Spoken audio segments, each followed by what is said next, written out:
So behind me is a tunnel in a place called St Remay, not far off a place called Montoir-sur-le-Loire.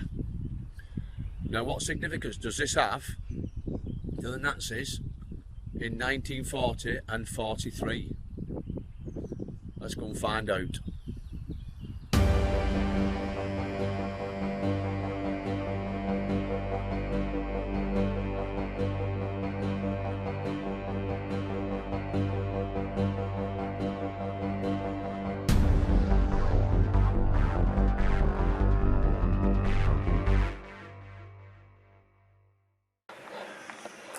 October 1940, Hitler were going to a place called Hendaye, on the border of Spain. He was meeting General Franco, who was the dictator of Spain at the time.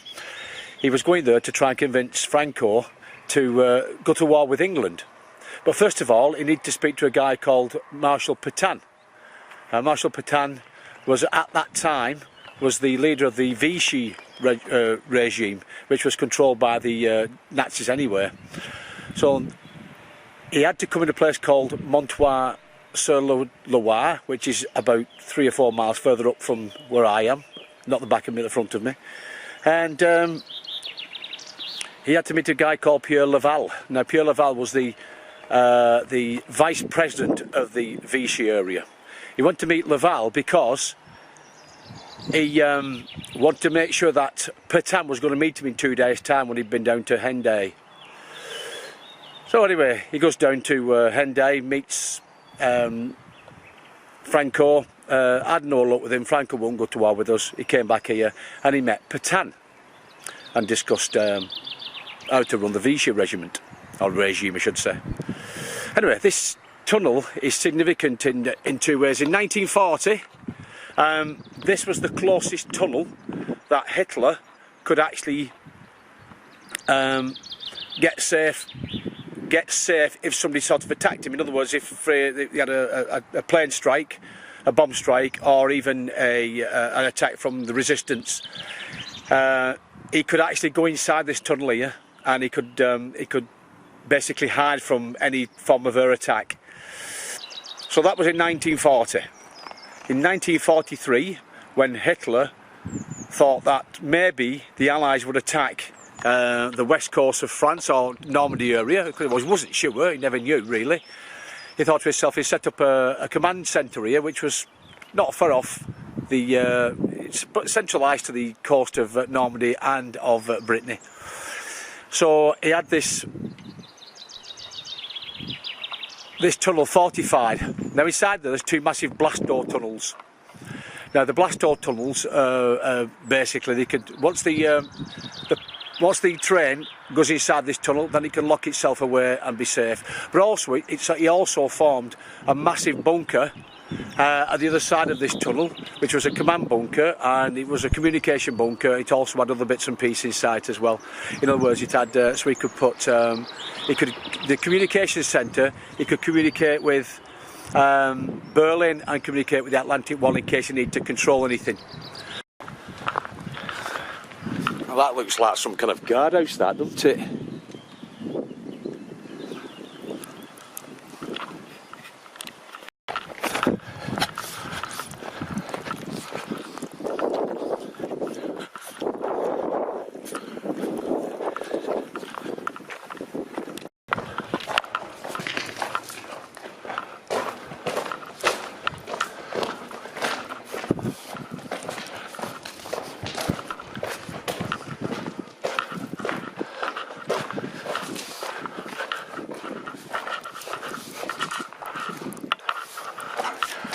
Well, there's a massive bomb blast doors anyway. They'd have been closed in case of attack, and they could have put the Führer's Sonderzug inside there out the way.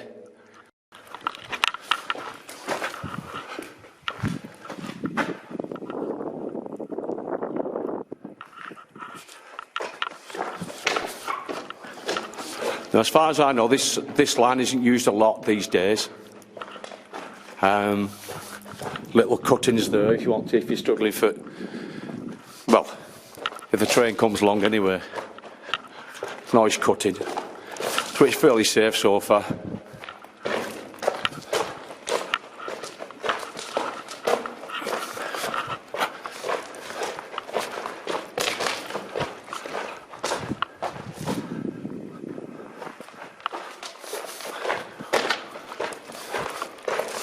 I think this tunnel's about 509 metres long. Well, when Hitler's train was loaded up, fully loaded up, it was 480 odd metres long, so it would fit into here, no problem at all.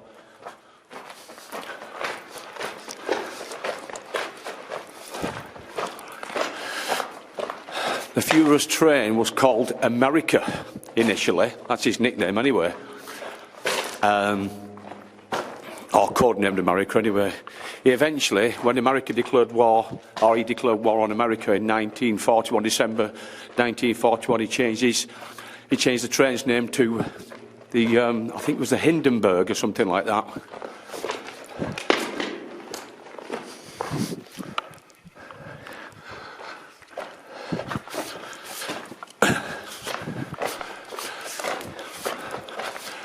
It's a fair lengthy tunnel, all right.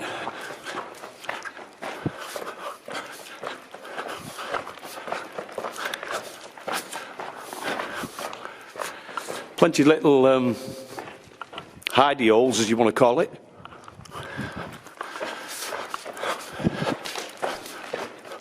Führer's train consisted of well, a number of things. It had a train at the front and the back of it.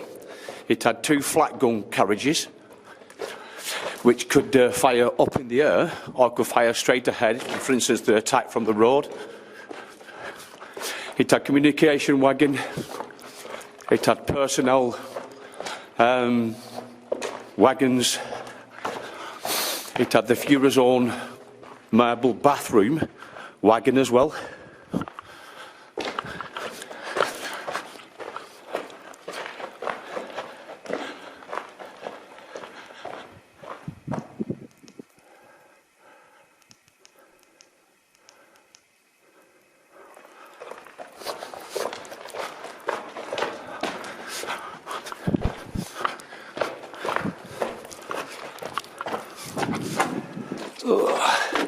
Nothing, that's just the stone behind what was cut out. The reason why this tunnel is to do with Hitler is because in 1940, as Hitler was paranoid regarding security. He was worried about people shooting his train up. So he had this only a few metres or kilometres away from thing itself, from Montois, where he was meeting Laval and Pétain anyway. So if there was an attack from the air, or even an attack from the ground, he could actually come in here and seal himself off completely. That's where I've walked. One of these blast doors again. Big thick door, big lever.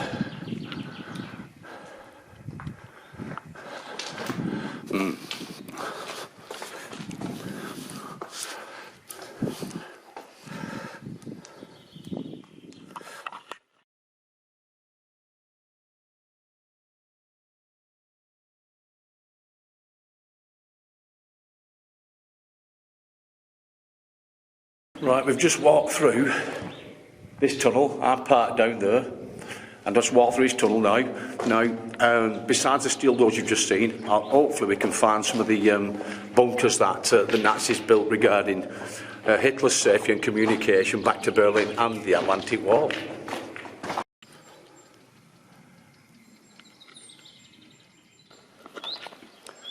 This bunker here looks like one of the, it's probably the communications bunker actually. The size of it anyway. Let's have a go, let's have a look inside.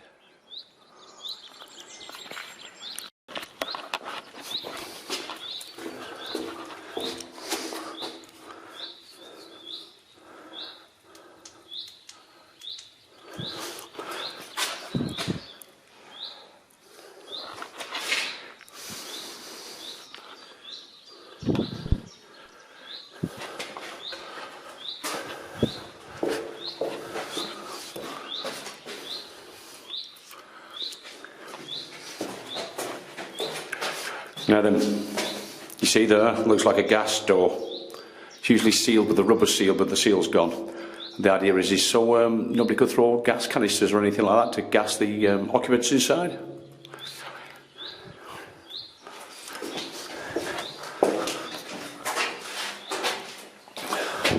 Ventilation shaft. And another ventilation shaft.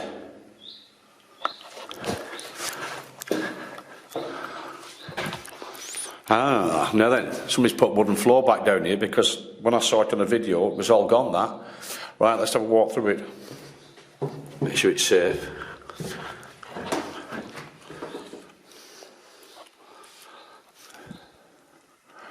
Yeah, that's a purification filter. Yeah, this is more than likely, at least as all people are doing it up actually. Maybe making it to a museum of some kind, probably. I don't know. There's not a lot of information on this place, to be quite honest with you.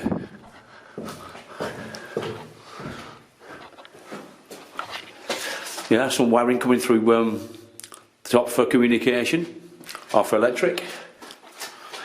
Yeah, part of the floor's missing. Some more ventilation shafts there.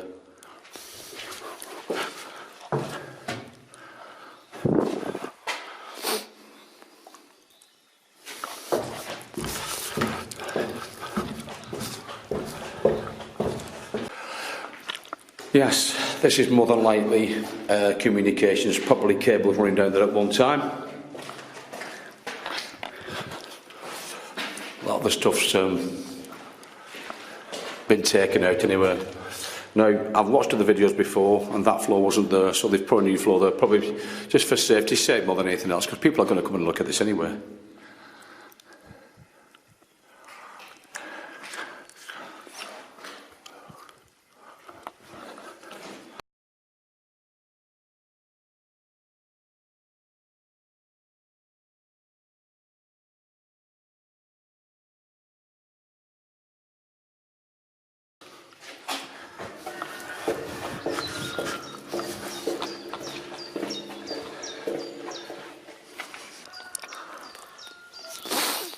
It does look like that the bunker system goes down there, but it looks a bit slippy and I've got nothing to sort of grip to, so I think I'll leave that. Yep, it does. It goes down to another bunker below here. Well, I've decided to climb down the hall and have a look. It actually looks like some kind of storage area. There's nothing much there. It's nothing really. Yeah, nothing. Nothing at all. Well, that was a quick look round the, I think it's the communications bunker. You can't really tell these days. There's some wires sticking up. But, because everything's been stripped out after the war, you can't tell. I know in 1944, that building, or one of these buildings here, was set afire. Who by? The partisans or the resistance? I don't know. I don't know, nobody else was actually. One of the people that did it. Right, let's have another look round to see what else we can see.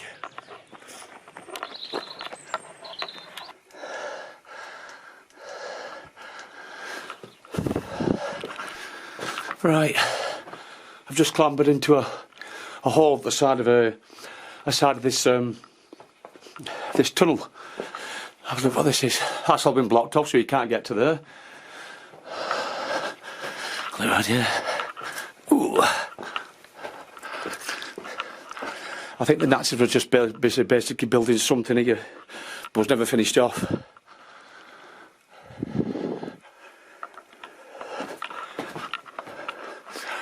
Very interesting. That's definitely man-made. This is obviously cut out of looks like lime or chalk. I think it's lime.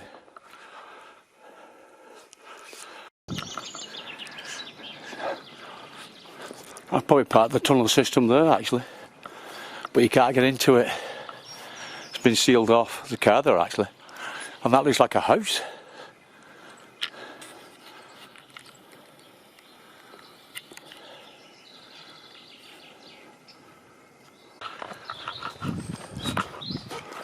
And there's a bunker down there.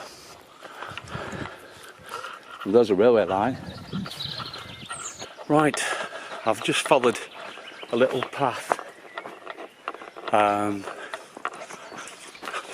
along the side of the tunnel. Now it's leading me to somewhere, but I don't know where it's leading me to. I know, I'll show you in a minute. Hopefully it's leading me on top, and I want to look at some anti-flak, anti-aircraft guns as well. I'll turn it round, you can have a look at what I can see from up here. Top of the bunker. Now you notice how that there's growth on it. It probably would have been like that 70 odd years ago, because they always encourage growth of natural grass and stuff like that on it. Reason that is because it's camouflage. That thing down there, I've not a clue what that is yet. Could be for storage maybe, I'm not sure. May have had anti-aircraft guns on top. I don't know. I've just come to the top, to the fields above that tunnel, and I'm trying to find, which I think there is one here somewhere, a anti-flak, or I should say a flak gun position. Anti-aircraft basically. Now the weed's about a metre high, so I can't really see it. So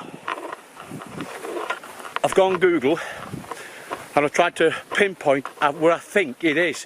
It's overgrown now because it's nearly 80 years old. Not far off anywhere. So let's go and have a look at, see if I can find that anti-aircraft position.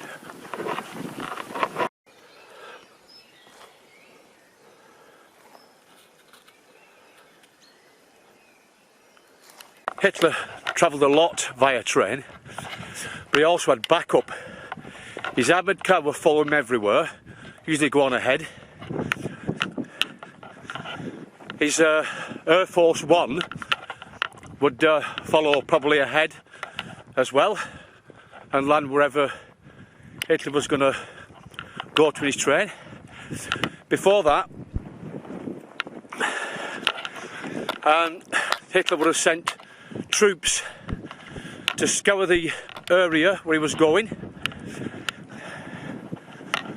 and also he would put troops every 100 metres or so on the lines, the railway lines, to make sure there's no sabotage. So for instance, if he was at Montoire talking to Pétain or Laval, he needed to get a quick getaway into the tunnel, then his troops would be manning that area to make sure nobody actually put any mines to blow it up. Yep, I think I've found it. I found the anti-aircraft position. Let's go and have a look.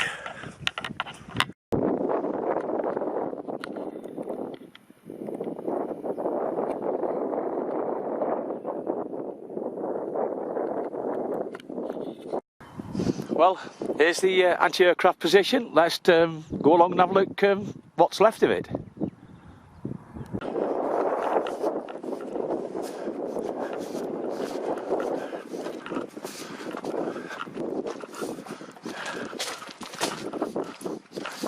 It looks like we're actually in the fortified section of the anti-aircraft gun that was on top of this Hitler tunnel, if you want to call it that. Now, normally these anti-aircraft positions are elevated through above ground because they need to make sure they can see ahead of them and above them. But in this case, maybe just for a bit of protection, it's sunk by about 2 metres in the floor itself. These here they would store the shells, so if they needed to get a magazine out to put into the gun itself, then at least they could get that quick. And there's one behind where my camera is at the moment. And this is where they would, I would assume, they would use the anti-aircraft gun. Well, there's the exit and entrance ramp. They would have taken the gun in and out, and obviously brought supplies with them as well.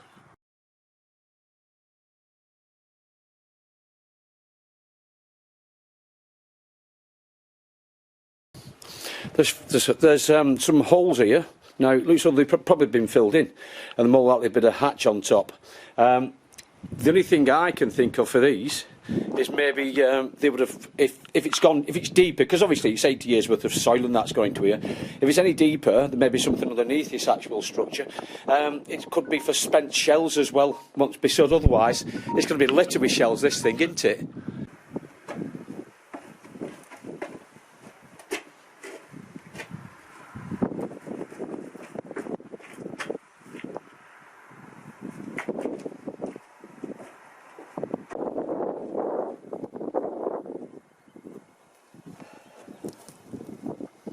Well, this is the second part of the anti-aircraft gun. Well, I think it is. As I said before, normally anti-aircraft guns are above ground level anywhere, or level with it. In this case, this is even deeper than the other one that we just looked at. This is at least 3 metres deep in height, 10 foot, by 25 metres, 75 foot long, by 20 metres, 60 foot wide. Apparently, on the sign over there, it says it's private property and it's an area of significant historical value, which it is, obviously, because Hitler's been here. But I think, I've got a feeling the tunnel and the area around it, well, the area around it, like the bunker went in before this area, is probably going to become maybe some kind of museum. That's a guess. No roof on this, so it must have been open.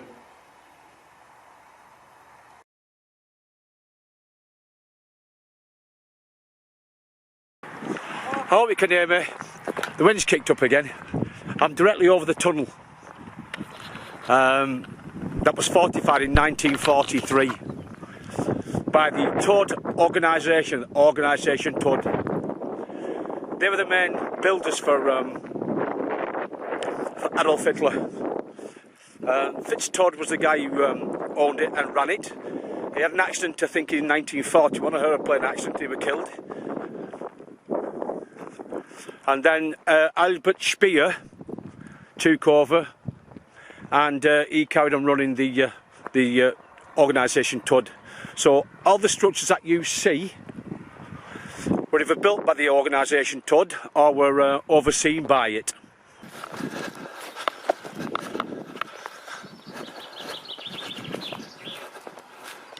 Right, I've walked over the top of the remay tunnel.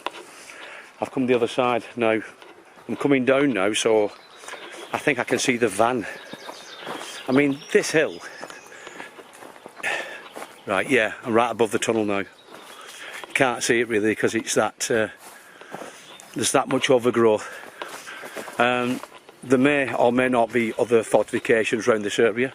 I'm not sure. Oh yeah, got a great picture here now. Have a look.